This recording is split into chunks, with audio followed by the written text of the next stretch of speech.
భగవద్గీత 12వ అధ్యాయము 12వ శ్లోకం. శ్రేయో హి జ్ఞానమభ్యాసాత్ జ్ఞానాధ్యానౌ విశిష్యతే ధ్యానాత్ కర్మఫలత్యాగస్ త్యాగాశ్చాంతిరనంతరం. श्रेयो हि ज्ञानमभ्यासात् ज्ञानाध्यानौ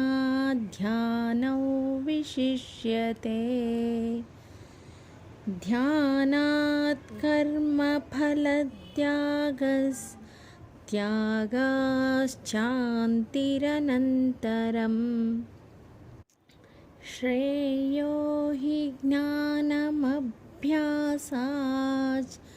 ज्ञानाध्यानौ विशिष्यते ध्यानात् कर्मफलत्यागस् त्यागाश्चान्तिरनन्तरम्. श्रेयो हि ज्ञानमभ्यासात् ज्ञानाध्यानौ विशिष्यते ध्यानात् कर्मफलत्यागस् त्यागाश्चान्तिरनन्तरम्. श्रेयो हि ज्ञानमभ्यासात् ज्ञानाध्यानौ विशिष्यते ध्यानात् कर्मफलत्यागस् त्यागाश्चान्तिरनन्तरम्. श्रेयो हि ज्ञानमभ्यासात् ज्ञानाध्यानौ विशिष्यते ध्यानात् कर्मफलत्यागस् त्यागाश्चान्तिरनन्तरम्. श्रेयो हि ज्ञानमभ्यासात् ज्ञानाध्यानौ विशिष्यते ध्यानात् कर्मफलत्यागस् त्यागाश्चान्तिरनन्तरम्. श्रेयो हि ज्ञानमभ्यासात् ज्ञानाध्यानौ विशिष्यते ध्यानात् कर्मफलत्यागस् त्यागाश्चान्तिरनन्तरम्. श्रेयो हि ज्ञानमभ्यासात् ज्ञानाध्यानौ विशिष्यते ध्यानात् कर्मफलत्यागस् त्यागाश्चान्तिरनन्तरम्. श्रेयो हि ज्ञानमभ्यासात् ज्ञानाध्यानौ विशिष्यते ध्यानात् कर्मफलत्यागस् त्यागाश्चान्तिरनन्तरम्. श्रेयो हि ज्ञानमभ्यासात् ज्ञानाध्यानौ विशिष्यते ध्यानात् कर्मफलत्यागस् त्यागाश्चान्तिरनन्तरम्. श्रेयो हि ज्ञानमभ्यासात् ज्ञानाध्यानौ विशिष्यते ध्यानात् कर्मफलत्यागस् त्यागाश्चान्तिरनन्तरम्. श्रेयो हि ज्ञानमभ्यासात् ज्ञानाध्यानौ विशिष्यते ध्यानात् कर्मफलत्यागस्त्यागाश्चान्तिरनन्तरम् श्रेयो हि ज्ञानमभ्यासाच् ज्ञानाध्यानौ विशिष्यते ध्यानात् कर्मफलत्यागस्त्यागाश्चान्तिरनन्तरम् श्रेयो हि ज्ञानमभ्यासाच् ज्ञानाध्यानौ विशिष्यते ध्यानात् कर्मफलत्यागस्त्यागाश्चान्तिरनन्तरम् श्रेयो हि ज्ञानमभ्यासाच् ज्ञानाध्यानौ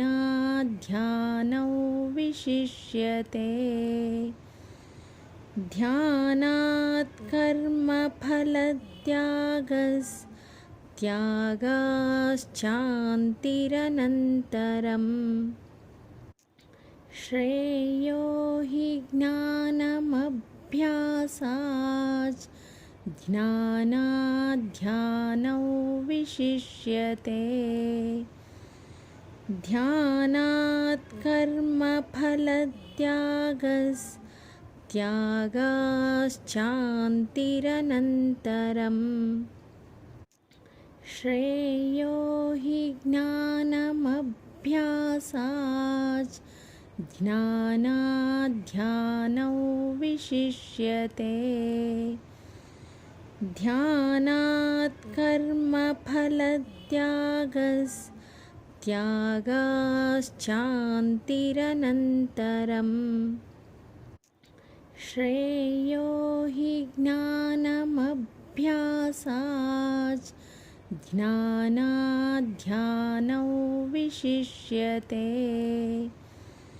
ध्यानात् कर्मफलत्यागस्त्यागाश्चान्तिरनन्तरम्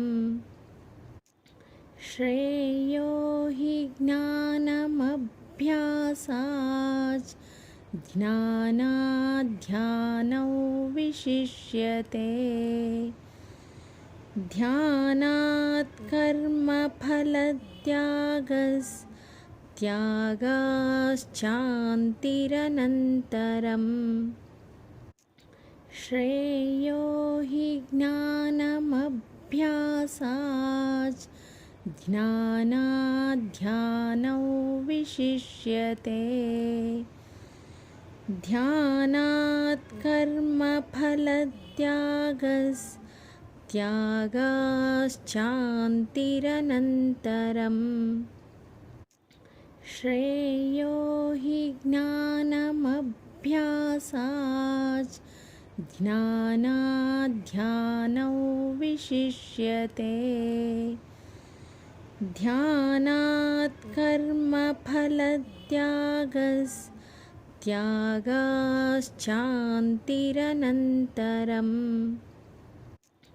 श्रेयो हि ज्ञानमभ्यासाच् ज्ञानाध्यानौ विशिष्यते ध्यानात् कर्मफलत्यागस्त्यागाश्चान्तिरनन्तरम् श्रेयो हि ज्ञानमभ्यासाच् ज्ञानाध्यानौ विशिष्यते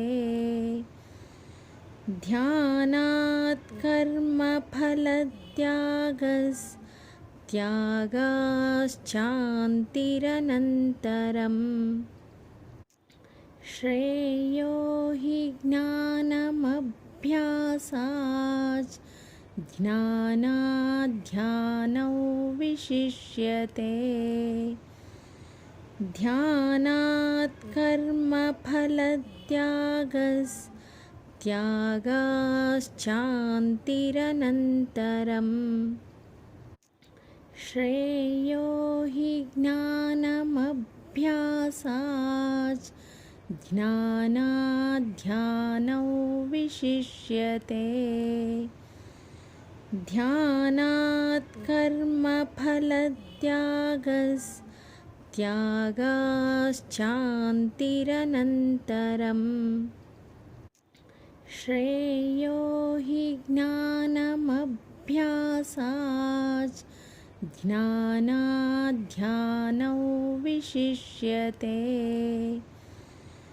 ध्यानात् कर्मफलत्यागस्त्यागाश्चान्तिरनन्तरम्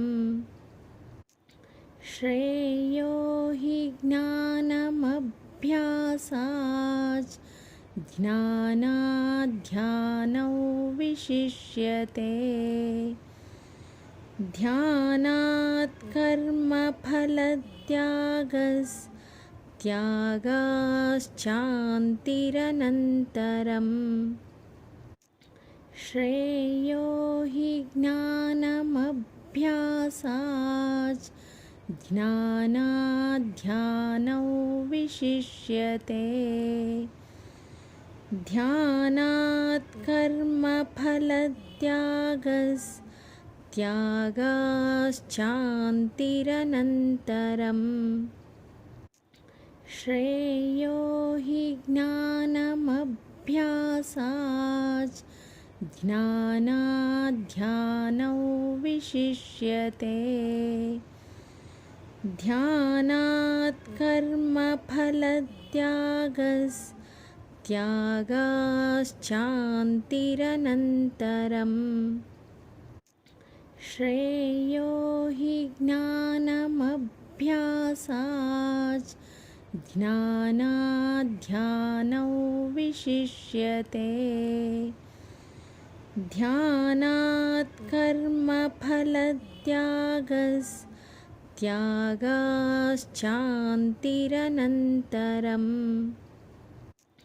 श्रेयो हि ज्ञानमभ्यासाच् ज्ञानाध्यानौ विशिष्यते ध्यानात् कर्मफलत्यागस्त्यागाश्चान्तिरनन्तरम् श्रेयो हि ज्ञानमभ्यासाच् ज्ञानाध्यानौ विशिष्यते ध्यानात् कर्मफलत्यागस्त्यागाश्चान्तिरनन्तरम् श्रेयो हि ज्ञानमभ्यासाच् ज्ञानाध्यानौ विशिष्यते ध्यानात् कर्मफलत्यागस्त्यागाश्चान्तिरनन्तरम् श्रेयो हि ज्ञानमभ्यासाच् ज्ञानाध्यानौ विशिष्यते ध्यानात् कर्मफलत्यागस्त्यागाश्चान्तिरनन्तरम् श्रेयो हि ज्ञानमभ्यासाच् ज्ञानाध्यानौ विशिष्यते ध्यानात् कर्मफलत्यागस्त्यागाश्चान्तिरनन्तरम् श्रेयो हि ज्ञानमभ्यासाच् ज्ञानाध्यानौ विशिष्यते ध्यानात् कर्मफलत्यागस्त्यागाश्चान्तिरनन्तरम् श्रेयो हि ज्ञानमभ्यासाच् ज्ञानाध्यानौ विशिष्यते ध्यानात् कर्मफलत्यागस्त्यागाश्चान्तिरनन्तरम् श्रेयो हि ज्ञानमभ्यासाच् ज्ञानाध्यानौ विशिष्यते ध्यानात् कर्मफलत्यागस्त्यागाश्चान्तिरनन्तरम् श्रेयो हि ज्ञानमभ्यासाच् ज्ञानाध्यानौ विशिष्यते ध्यानात् कर्मफलत्यागस्त्यागाश्चान्तिरनन्तरम् श्रेयो हि ज्ञानमभ्यासाच् ज्ञानाध्यानौ विशिष्यते ध्यानात् कर्मफलत्यागस्त्यागाश्चान्तिरनन्तरम् श्रेयो हि ज्ञानमभ्यासाच् ज्ञानाध्यानौ विशिष्यते ध्यानात् कर्मफलत्यागस्त्यागाश्चान्तिरनन्तरम् श्रेयो हि ज्ञानमभ्यासाच् ज्ञानाध्यानौ विशिष्यते ध्यानात् कर्मफलत्यागस्त्यागाश्चान्तिरनन्तरम् श्रेयो हि ज्ञानमभ्यासाच् ज्ञानाध्यानौ विशिष्यते ध्यानात् कर्मफलत्यागस्त्यागाश्चान्तिरनन्तरम् श्रेयो हि ज्ञानमभ्यासाच् ज्ञानाध्यानौ विशिष्यते ध्यानात् कर्मफलत्यागस्त्यागाश्चान्तिरनन्तरम् श्रेयो हि ज्ञानमभ्यासाच् ज्ञानाध्यानौ विशिष्यते ध्यानात् कर्मफलत्यागस्त्यागाश्चान्तिरनन्तरम् श्रेयो हि ज्ञानमभ्यासाच् ज्ञानाध्यानौ विशिष्यते ध्यानात् कर्मफलत्यागस्त्यागाश्चान्तिरनन्तरम् श्रेयो हि ज्ञानमभ्यासाच् ज्ञानाध्यानौ विशिष्यते ध्यानात् कर्मफलत्यागस्त्यागाश्चान्तिरनन्तरम् श्रेयो हि ज्ञानमभ्यासाच् ज्ञानाध्यानौ विशिष्यते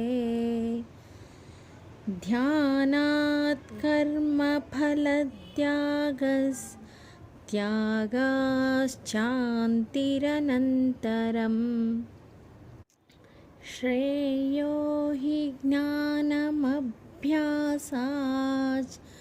ज्ञानाध्यानौ विशिष्यते ध्यानात् कर्मफलत्यागस्त्यागाश्चान्तिरनन्तरम् त्यागाश्चान्तिरनन्तरम् श्रेयो हि ज्ञानमभ्यासाच् ज्ञानाध्यानौ विशिष्यते ध्यानात् कर्मफलत्यागस्त्यागाश्चान्तिरनन्तरम् श्रेयो हि ज्ञानमभ्यासाच् ज्ञानाध्यानौ विशिष्यते ध्यानात् कर्मफलत्यागस्त्यागाश्चान्तिरनन्तरम् श्रेयो हि ज्ञानमभ्यासाच् ज्ञानाध्यानौ विशिष्यते ध्यानात् कर्मफलत्यागस्त्यागाश्चान्तिरनन्तरम् श्रेयो हि ज्ञानमभ्यासाच् ज्ञानाध्यानौ विशिष्यते ध्यानात् कर्मफलत्यागस्त्यागाश्चान्तिरनन्तरम् श्रेयो हि ज्ञानमभ्यासाच् ज्ञानाध्यानौ विशिष्यते ध्यानात् कर्मफलत्यागस्त्यागाश्चान्तिरनन्तरम् श्रेयो हि ज्ञानमभ्यासाच् ज्ञानाध्यानौ विशिष्यते ध्यानात् कर्मफलत्यागस्त्यागाश्चान्तिरनन्तरम् श्रेयो हि ज्ञानमभ्यासाच् ज्ञानाध्यानौ विशिष्यते ध्यानात् कर्मफलत्यागस्त्यागाश्चान्तिरनन्तरम् श्रेयो हि ज्ञानमभ्यासाच् ज्ञानाध्यानौ विशिष्यते ध्यानात् कर्मफलत्यागस्त्यागाश्चान्तिरनन्तरम् श्रेयो हि ज्ञानमभ्यासाच् ज्ञानाध्यानौ विशिष्यते ध्यानात् कर्मफलत्यागस्त्यागाश्चान्तिरनन्तरम् श्रेयो हि ज्ञानमभ्यासाच् ज्ञानाध्यानौ विशिष्यते ध्यानात् कर्मफलत्यागस्त्यागाश्चान्तिरनन्तरम् श्रेयो हि ज्ञानमभ्यासाच् ज्ञानाध्यानौ विशिष्यते ध्यानात् कर्मफलत्यागस्त्यागाश्चान्तिरनन्तरम् श्रेयो हि ज्ञानमभ्यासाच् ज्ञानाध्यानौ विशिष्यते ध्यानात् कर्मफलत्यागस्त्यागाश्चान्तिरनन्तरम् श्रेयो हि ज्ञानमभ्यासाच् ज्ञानाध्यानौ विशिष्यते ध्यानात् कर्मफलत्यागस्त्यागाश्चान्तिरनन्तरम् श्रेयो हि ज्ञानमभ्यासाच् ज्ञानाध्यानौ विशिष्यते ध्यानात् कर्मफलत्यागस्त्यागाश्चान्तिरनन्तरम् श्रेयो हि ज्ञानमभ्यासाच् ज्ञानाध्यानौ विशिष्यते ध्यानात् कर्मफलत्यागस्त्यागाश्चान्तिरनन्तरम् श्रेयो हि ज्ञानमभ्यासाच् ज्ञानाध्यानौ विशिष्यते ध्यानात् कर्मफलत्यागस्त्यागाश्चान्तिरनन्तरम् श्रेयो हि ज्ञानमभ्यासाच् ज्ञानाध्यानौ विशिष्यते ध्यानात् कर्मफलत्यागस्त्यागाश्चान्तिरनन्तरम् श्रेयो हि ज्ञानमभ्यासाच् ज्ञानाध्यानौ विशिष्यते ध्यानात् कर्मफलत्यागस्त्यागाश्चान्तिरनन्तरम् श्रेयो हि ज्ञानमभ्यासाच् ज्ञानाध्यानौ विशिष्यते ध्यानात् कर्मफलत्यागस्त्यागाश्चान्तिरनन्तरम् श्रेयो हि ज्ञानमभ्यासाच् ज्ञानाध्यानौ विशिष्यते ध्यानात् कर्मफलत्यागस्त्यागाश्चान्तिरनन्तरम् श्रेयो हि ज्ञानमभ्यासाच् ज्ञानाध्यानौ विशिष्यते ध्यानात् कर्मफलत्यागस्त्यागाश्चान्तिरनन्तरम् श्रेयो हि ज्ञानमभ्यासाच् ज्ञानाध्यानौ विशिष्यते ध्यानात् कर्मफलत्यागस्त्यागाश्चान्तिरनन्तरम् श्रेयो हि ज्ञानमभ्यासाच् ज्ञानाध्यानौ विशिष्यते ध्यानात् कर्मफलत्यागस्त्यागाश्चान्तिरनन्तरम् श्रेयो हि ज्ञानमभ्यासाच् ज्ञानाध्यानौ विशिष्यते ध्यानात् कर्मफलत्यागस्त्यागाश्चान्तिरनन्तरम्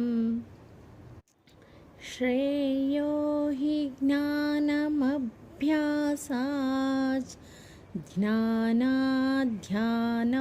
विशिष्यते ध्यानात् कर्मफलत्यागस्त्यागाश्चान्तिरनन्तरम् त्यागाश्चान्तिरनन्तरम् श्रेयो हि ज्ञानमभ्यासाच् ज्ञानाध्यानौ विशिष्यते ध्यानात् कर्मफलत्यागस्त्यागाश्चान्तिरनन्तरम् श्रेयो हि ज्ञानमभ्यासाच् ज्ञानाध्यानौ विशिष्यते ध्यानात् कर्मफलत्यागस्त्यागाश्चान्तिरनन्तरम् श्रेयो हि ज्ञानमभ्यासाच् ज्ञानाध्यानौ विशिष्यते ध्यानात् कर्मफलत्यागस्त्यागाश्चान्तिरनन्तरम् श्रेयो हि ज्ञानमभ्यासाच् ज्ञानाध्यानौ विशिष्यते ध्यानात् कर्मफलत्यागस्त्यागाश्चान्तिरनन्तरम् श्रेयो हि ज्ञानमभ्यासाच् ज्ञानाध्यानौ विशिष्यते ध्यानात् कर्मफलत्यागस्त्यागाश्चान्तिरनन्तरम् श्रेयो हि ज्ञानमभ्यासाच् ज्ञानाध्यानौ विशिष्यते ध्यानात् कर्मफलत्यागस्त्यागाश्चान्तिरनन्तरम् श्रेयो हि ज्ञानमभ्यासाच् ज्ञानाध्यानौ विशिष्यते ध्यानात् कर्मफलत्यागस्त्यागाश्चान्तिरनन्तरम् श्रेयो हि ज्ञानमभ्यासाच् ज्ञानाध्यानौ विशिष्यते ध्यानात् कर्मफलत्यागस्त्यागाश्चान्तिरनन्तरम् श्रेयो हि ज्ञानमभ्यासाच् ज्ञानाध्यानौ विशिष्यते ध्यानात् कर्मफलत्यागस्त्यागाश्चान्तिरनन्तरम् श्रेयो हि ज्ञानमभ्यासाच् ज्ञानाध्यानौ विशिष्यते ध्यानात् कर्मफलत्यागस्त्यागाश्चान्तिरनन्तरम् श्रेयो हि ज्ञानमभ्यासाच् ज्ञानाध्यानौ विशिष्यते ध्यानात् कर्मफलत्यागस्त्यागाश्चान्तिरनन्तरम् श्रेयो हि ज्ञानमभ्यासाच् ज्ञानाध्यानौ विशिष्यते ध्यानात् कर्मफलत्यागस्त्यागाश्चान्तिरनन्तरम् श्रेयो हि ज्ञानमभ्यासाच् ज्ञानाध्यानौ विशिष्यते ध्यानात् कर्मफलत्यागस्त्यागाश्चान्तिरनन्तरम् श्रेयो हि ज्ञानमभ्यासाच् ज्ञानाध्यानौ विशिष्यते ध्यानात् कर्मफलत्यागस्त्यागाश्चान्तिरनन्तरम् श्रेयो हि ज्ञानमभ्यासाच् ज्ञानाध्यानौ विशिष्यते ध्यानात् कर्मफलत्यागस्त्यागाश्चान्तिरनन्तरम् श्रेयो हि ज्ञानमभ्यासाच् ज्ञानाध्यानौ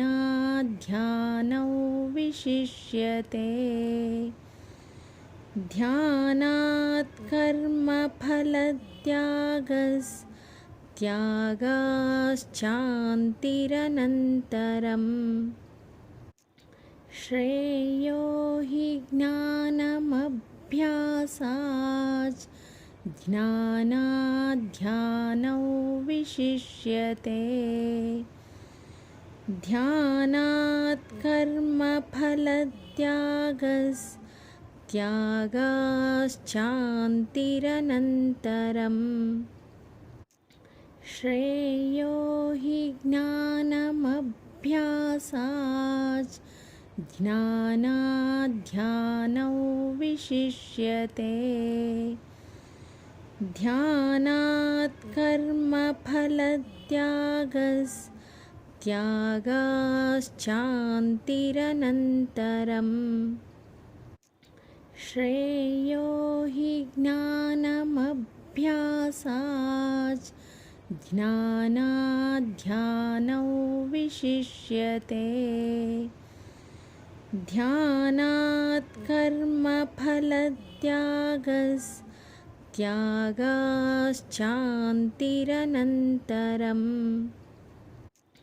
श्रेयो हि ज्ञानमभ्यासाच् ज्ञानाध्यानौ विशिष्यते ध्यानात् कर्मफलत्यागस्त्यागाश्चान्तिरनन्तरम् श्रेयो हि ज्ञानमभ्यासाच् ज्ञानाध्यानौ विशिष्यते ध्यानात् कर्मफलत्यागस्त्यागाश्चान्तिरनन्तरम् श्रेयो हि ज्ञानमभ्यासाच् ज्ञानाध्यानौ विशिष्यते ध्यानात् कर्मफलत्यागस्त्यागाश्चान्तिरनन्तरम् श्रेयो हि ज्ञानमभ्यासाच् ज्ञानाध्यानौ विशिष्यते ध्यानात् कर्मफलत्यागस्त्यागाश्चान्तिरनन्तरम् श्रेयो हि ज्ञानमभ्यासाच् ज्ञानाध्यानौ विशिष्यते ध्यानात् कर्मफलत्यागस्त्यागाश्चान्तिरनन्तरम् श्रेयो हि ज्ञानमभ्यासाच् ज्ञानाध्यानौ विशिष्यते ध्यानात् कर्मफलत्यागस्त्यागाश्चान्तिरनन्तरम् त्यागाश्चान्तिरनन्तरम् श्रेयो हि ज्ञानमभ्यासाच् ज्ञानाध्यानौ विशिष्यते ध्यानात् कर्मफलत्यागस्त्यागाश्चान्तिरनन्तरम् श्रेयो हि ज्ञानमभ्यासाच् ज्ञानाध्यानौ विशिष्यते ध्यानात् कर्मफलत्यागस्त्यागाश्चान्तिरनन्तरम् श्रेयो हि ज्ञानमभ्यासाच् ज्ञानाध्यानौ विशिष्यते ध्यानात् कर्मफलत्यागस्त्यागाश्चान्तिरनन्तरम् श्रेयो हि ज्ञानमभ्यासाच् ज्ञानाध्यानौ विशिष्यते ध्यानात् कर्मफलत्यागस्त्यागाश्चान्तिरनन्तरम् श्रेयो हि ज्ञानमभ्यासाच् ज्ञानाध्यानौ विशिष्यते ध्यानात् कर्मफलत्यागस्त्यागाश्चान्तिरनन्तरम् श्रेयो हि ज्ञानमभ्यासाच् ज्ञानाध्यानौ विशिष्यते ध्यानात् कर्मफलत्यागस्त्यागाश्चान्तिरनन्तरम् श्रेयो हि ज्ञानमभ्यासाच् ज्ञानाध्यानौ विशिष्यते ध्यानात् कर्मफलत्यागस्त्यागाश्चान्तिरनन्तरम्। 「 त्यागाश्चान्तिरनन्तरम् श्रेयो हि ज्ञानमभ्यासाच् ज्ञानाध्यानौ विशिष्यते ध्यानात् कर्मफलत्यागस्त्यागाश्चान्तिरनन्तरम्